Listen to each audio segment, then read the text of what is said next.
போன்ற ஒரு பார்வை இருக்குதுங்கிற குற்றச்சாட்டை சமூக தளத்துல இது போன்ற பிள்ளைகள் போய் மக்கள் முன்னாடி பேசும்போது வெகுமான மக்கள் இதெல்லாம் நீங்க தான் திரைத்துறையில இருக்கிறீங்களே இதெல்லாம் கேட்க மாட்டீங்களா?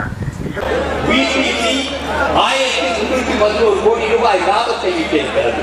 இந்துஸ்தான் பெட்ரோலியம் ப்ராடக்ட் 9911 கோடி ரூபாய் லாபத்தை ஈட்டியிருக்கிறது. ஆனால் பொது நிறுவனங்களுக்கு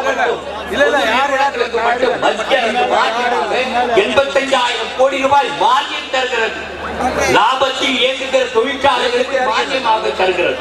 அதோடு மட்டுமில்லாமல் இதுவரையிலும்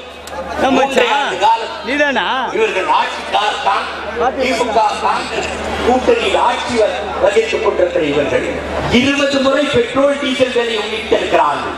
ஆனால் இங்கே கருணாநிதி பெட்ரோல் விலை ஏற்றாதே டீசல் விலை ஏற்றாதே என்று இங்கே கண்டிப்பார். ஆனால் என்ன நடைபெறுகிறது என்றால் இந்த பொலிட்டிக்கல் எக்கனாமிக் அஃபேர்ஸ் கமிட்டி அந்த கமிட்டியில் அங்கமாக இருக்கிறவர் யார் தெரியுமா நண்பர்களே? இவருடைய மகன் அவன் பேர் என்ன? அழகிரி. அழகிரி பாவம் அவருக்கு அவன் பேர்ல சொல்லிட்டு அவருக்கு தமிழும் தெரியாது ஹிந்தியும் தெரியாது. அவரை கேபினெட் மினிஸ்டர் போட்டு மரியாதைக்குரிய பாரத பிரதமர் பண்டிட் ஜவஹர்லால் நேரு அவருக்கு பின்னால் வந்த பிரதமிக்கு வந்த லால் பகதூர் சாஸ்திரி இந்திரா காந்தி அம்மையார் பசுமை புரட்சியை கொண்டு வந்து பார்த்தார்கள். ஆனால் இன்றைய மன்மோகன் சிங் வெளிநாட்டினுடைய ஏஜென்டாக அமெரிக்காவுடைய கைக்கூலியாக இருக்கிற மன்மோகன் சிங் 15% விவசாயத்தினால் போதும் மற்றவர்கள் எங்கே போவது? அவர்களுக்கு என்ன தொழில்? அவர்களுடைய தொழில் என்ன? அவர்கள் வாழ்வாதாரத்துக்கு என்ன வழிவகைகள்? அதை பற்றி சிந்திக்காமல் 15% விவசாயம் செய்தால் போதும் நாம் வெளிநாட்டுகளில் நான் காங்கிரஸ் சார்பை பார்த்து கேட்டுக்கொள்கிறேன். உங்களுக்கு தெரியும் 967 காங்கிரஸ் வீழ்த்ததுக்கு காரணமே அரிசிதான்.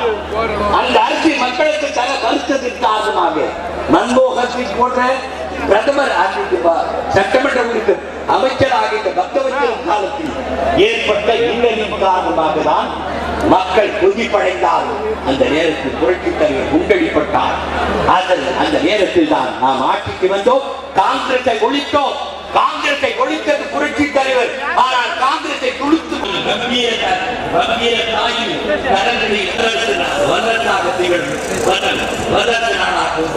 உயர்த்திப்போம். புரட்சி தலைவி அம்மா அவர்கள் நாடாளுமன்றத்தில் வருங்கால பாரதமாக திகழ நீங்கள் அனைவரும் பாடுபட வேண்டும் என்று கேட்டுக்கொண்டு இந்த ஆர்ப்பாட்டத்திற்கு எனக்கு வாய்ப்பு தந்த சின்னசாமிக்கு நன்றி கூறி புரட்சி கல்வி அம்மாவுக்கும் சின்னசாமிக்கு நன்றி கூறி விடுதலை. நன்றி வணக்கம். அமைச்சர் அவர்களே மிக அற்புதமாக இன்றைய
நிரந்தர பொதுச் செயலாளர் புரட்சி தலைவர் அம்மாவனுடைய ஆணைக்கிணங்க இன்றைக்கு தமிழகத்தில்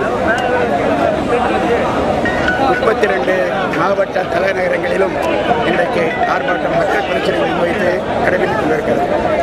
இங்கே சென்னையில் நடைபெற்ற ஆர்ப்பாட்டத்தில் ஆயிரக்கணக்கான தொழிலாளர்கள் பெரும் திரளாக கலந்து கொண்டு ஆதரவை தந்திருக்கிறார்கள்.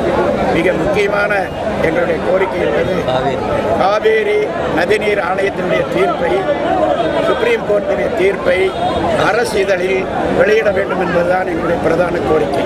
ஏனென்று சொன்னால் 9 ஆண்டு காலம் நதிநீர் ஆணையத்தினுடைய கூட்டத்தை கூட்டவில்லை. கருணாநிதி முதலமைச்சராக இருந்தபோது நதிநீர் ஆணையத்தை கூட்ட வேண்டும் என்று ஒரு முறையும் கூட கேட்கவில்லை. மாண்புமிகு தமிழக முதல்வர் புரட்சித் தலைவி அம்மா அவர்கள் 3வது முறை முதலமைச்சராக வந்ததற்கு பின்னால் நதிநீர் ஆணையத்தை கூட்ட வைத்து நதிநீர் ஆணையத்தின் மூலியமாக இத்தனை டிஎம்சி தண்ணீரை தமிழ்நாட்டுக்கு விட வேண்டும் என்று ஆணை வாங்கினார்கள். அந்த ஆணையும் கர்நாடக அரசு செவிசாய்க்கவில்லை, கர்நாடக அரசு செயல்படுத்தவில்லை என்பதற்காக உச்சநீதிமன்றத்திற்கு புரட்சித் தலைவி அம்மா அவர்கள் 2 முறை சென்று 2 தீர்ப்புகளை உச்சநீதிமன்றத்தில் பெற்றிருக்கிறார்கள்.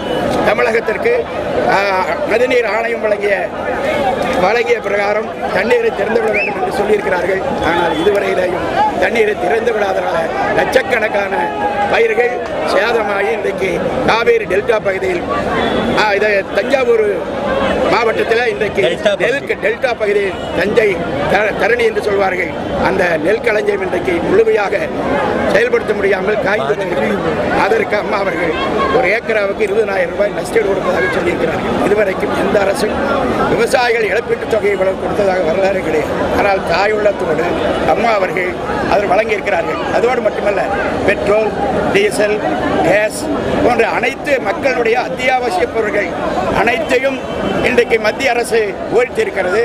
தமிழ்நாட்டில் இருக்கிற ஆண்ட திமுக, மத்தியில் ஆண்டு கொண்டிருக்கிற திமுக இதுவரையிலையும் எந்த குரலும் கொடுக்கவில்லை. மாறாக இந்த பிரச்சனைகள் எல்லாம் தமிழ்நாட்டுக்கு உரிமைகளை புரட்சித் தலைவி அம்மா அவர்கள் கேட்டு பெற்றுவிட்டால் புரட்சித் தலைவி அம்மா அவர்களுக்கு செல்வாக்கு வந்துவிடும் என்கிற காரணத்தினால மத்தியில் இருந்து கொண்டு தடுத்துக் கொண்டிருக்கிற தமிழின துரோகி கருணாநிதி எதிர்த்துத்தான் இந்த ஆர்ப்பாட்டம்.